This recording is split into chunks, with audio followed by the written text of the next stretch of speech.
Chers amis, aujourd'hui je vous donne un cours sans cravate parce qu'on va justement parler des nœuds de cravate.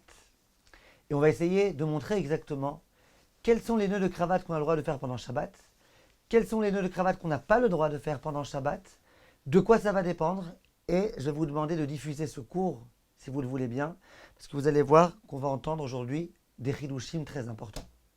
Pour bien comprendre ce cours, les données nécessaires sont celles qui figurent dans le cours où on parle du foulard, du double nœud du foulard, et dans le cours où on parle de la façon de lasser ses chaussures pendant Shabbat. Si tout ça est clair, on peut, Bezrat Hashem, partir à l'aventure. Lorsqu'on vient faire un nœud de cravate, il y a grosso modo deux types de nœuds de cravate qui existent. Je vous les montre. Je vous montre à peu près comment on les fait. Je n'ai pas la prétention de vous apprendre à faire des nœuds de cravate, mais j'aimerais qu'on comprenne exactement quels sont les différents nœuds pour savoir si on a le droit de les faire pendant Shabbat.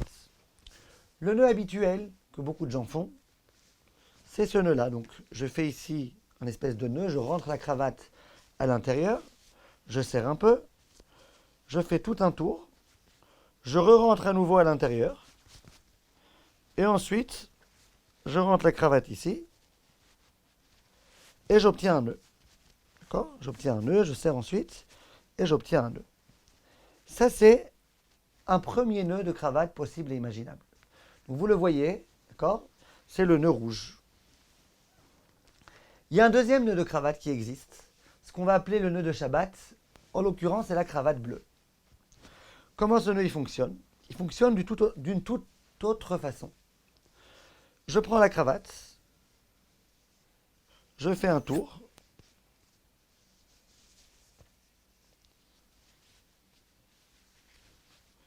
je fais comme cela, je serre, et puis j'obtiens un nœud de cravate. D'accord ? Le résultat final, ça peut être à peu près le même. J'obtiens un nœud de cravate. C'est un nœud différent. Si vous avez remarqué comment je l'ai fait, vous pouvez regarder à nouveau, vous pouvez regarder au ralenti. Si vous avez vu comment je l'ai fait, c'est pas la même façon. C'est pas que j'ai rentré vraiment à l'intérieur et que j'ai essayé de faire tout type de tour pour obtenir un nœud. Vous allez voir dans un instant en quoi ça change. D'abord, introduction. Il y a des gens qui ont un nœud de cravate, qui le laissent toujours fait. Et donc, Shabbat, comment ils font, ou en semaine, ou toujours, ils retirent leur cravate de cette façon-là. Ils la mettent sur le cintre de cette façon-là. Quand ils veulent le remettre, c'est pas compliqué. Ils mettent la cravate, ils tirent un petit peu sur le fil intérieur, et puis ils serrent la cravate là où ils ont besoin. Quand ils ont fini la journée, ils veulent défaire, et ben, ils redesserrent un petit peu, ils retirent, et ils mettent sur le cintre. Cette chose-là, à savoir défaire un petit peu, desserrer, resserrer, il n'y a strictement aucun problème. Fais-le autant que tu veux, le jour de Shabbat, ça n'a jamais dérangé personne. Maintenant, la question qui va se poser, c'est les nœuds de cravate dont on a parlé, est-ce qu'on a le droit de les faire ou pas ? Alors venez, on commence par le nœud de Shabbat. Le nœud de Shabbat, il y a quelque chose de magique dans ce nœud. Et je vais vous montrer tout de suite ce qu'il y a de magique. Le nœud de Shabbat, si vous défaites ici cette partie-là, vous allez voir un coup de magie, le nœud de lui-même il se défait. J'ai pas eu besoin de tirer, j'ai rien eu besoin de faire, de lui-même il s'est défait. Ça veut bien dire que c'est pas un nœud. Parce que si vous regardez par exemple l'autre nœud, le nœud rouge, d'accord, et que vous faites exactement la même chose, que vous essayez de retirer cette partie-là, et bien le nœud il reste. Et plus tu vas tirer, plus le nœud il va se nouer. C'est ça la grande différence qu'il y a entre le nœud bleu et le nœud rouge. Moi je pose une question. Est-ce que le nœud bleu, le nœud de Shabbat, est-ce que j'ai le droit de le faire ? Alors, a priori, on aurait tendance à dire qu'il n'y a aucun problème. À savoir, si je veux faire ce nœud-là, pour le défaire dans les 24 heures. Je le fais par exemple Shabbat matin, pour le défaire Motzei Shabbat. Alors, a priori, il n'y a pas de problème. Et pourquoi il n'y a pas de problème ? Parce que c'est un nœud simple, c'est pas un nœud très compliqué, c'est pas un nœud très fort. Vous voyez bien, il se défait en 2 secondes. Et je veux le défaire dans les 24 heures. Donc tout est résolu. C'est pas un Maaseh Ouman, c'est pas un Kesher Shel Kayama. Donc c'est sûr qu'il n'y a strictement aucun problème. Le problème va se poser si je veux faire ce nœud pour une longue durée. Par exemple, je rencontre quelqu'un qui sait bien faire le cravate le jour de Shabbat. Je lui dis, allez, fais-moi ce nœud, comme ça je le garde pour toujours. Alors la question, ça va être de savoir, est-ce que c'est un problème ou pas ? Si je considère que ce n'est pas un nœud du tout, ça ne s'appelle pas un nœud, ben je peux le faire même pour plus que 24 heures, parce que ce n'est pas un nœud. Tout le problème de nouer pendant Shabbat, c'est quand c'est un nœud. Mais si je considère que c'est un nœud, ce sera un problème. Viennent le Rav Shlomo Zalman Auerbach et d'autres décisionnaires et disent écoute, c'est pas conseillé de faire ce nœud-là si tu veux le faire pour plus que 24 heures ou pour Rav Ovadia plus que 7 jours. Pourquoi? Parce que c'est vrai que ce nœud-là, c'est pas vraiment un nœud. C'est vrai, tu tournes un petit peu en tous les sens et tu obtiens quelque chose. Mais il n'empêche que c'est pas pire qu'un nœud de lacet. Vous vous rappelez du lacet? Au début, on avait fait un petit quelque chose, et puis ensuite, on avait fait des rosettes, et on avait dit que c'était pas évident que c'est permis si tu veux le faire pour une très longue durée. On a dit que certains autorisent, certains interdisent. Donc, pour ceux qui interdisent de faire des nœuds de lacet pour une longue durée, c'est logique de dire que là aussi ils interdiront. Parce que là aussi, quelque part, il y avait quand même un nœud. Il y avait un nœud qui peut se défaire très facilement, mais il n'empêche que le nœud avec les petits rafistolages que tu as fait, c'est un nœud.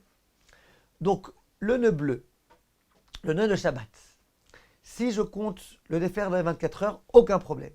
Si je compte le défaire dans plus que 24 heures ou dans plus de 7 jours, on rentre dans une discussion entre nos maîtres. Ceux qui interdisent pour les chaussures, là ils interdiront. Ceux qui autorisent, ça veut dire la majorité des décisionnaires, là aussi ils autoriseront. Passons à présent, si vous le voulez bien, au nœud rouge, le nœud qui n'est pas le nœud de Shabbat. Alors là, on entre dans un nouveau problème. Là, le nœud, vous voyez bien, c'est un nœud qui tient très très bien. C'est un petit peu comme un nœud sur lui-même, c'est un peu comme si j'avais fait un nœud sur lui-même. On avait dit que faire un nœud sur lui-même, ça s'appelle tout d'abord un nœud. Que c'est un nœud, c'est sûr. Maintenant, est-ce que c'est un maasé ou man? Est-ce qu'on va dire que c'est un nœud qui tient très très bien et donc c'est un nœud qu'on n'a pas le droit de faire, même si on compte le faire dans les 24 heures? On a vu qu'il y avait une opposition entre les maîtres ashkénazes qui interdisent, qui considèrent que c'est un problème, le Ben Ishraï qui s'accorde à dire comme eux, et le Chida et beaucoup d'autres décisionnaires séfarades, le Rav Ovadia, le Rav Ben Zion Abba Shaul, qui autorisent. Donc, ce nœud-là, si je veux considérer que c'est un petit peu comme un double nœud, d'après certains, ça sera interdit de le faire, même si je compte le défaire dans les 24 heures. Telle sera l'opinion ashkénaze. Telle sera l'opinion de ceux qui veulent faire comme le Rav Ben Ishraï.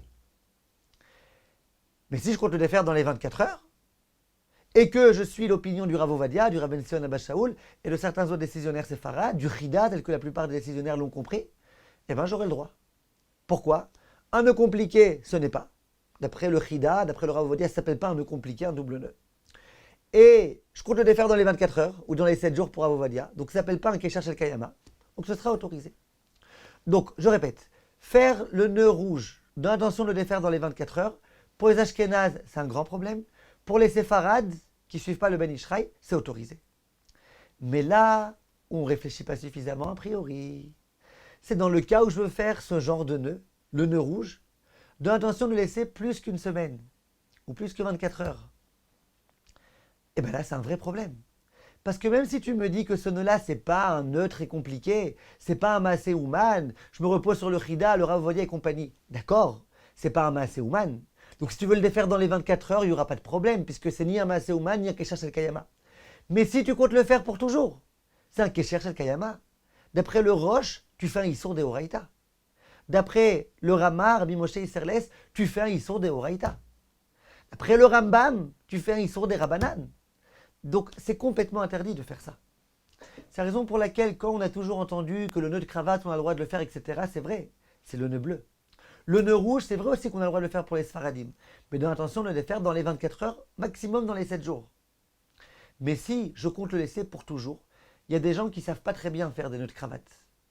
Il paraît par exemple que le nœud de Obama, c'est pas un très beau nœud. Je sais pas, je ne l'ai jamais vu. Il paraît que c'est pas un très beau nœud. Imaginez qu'un jour Obama il me rencontre, le jour de Shabbat, il me dit écoute, fais-moi un nœud que je compte maintenant laisser pour toujours, ton nœud il est plus beau.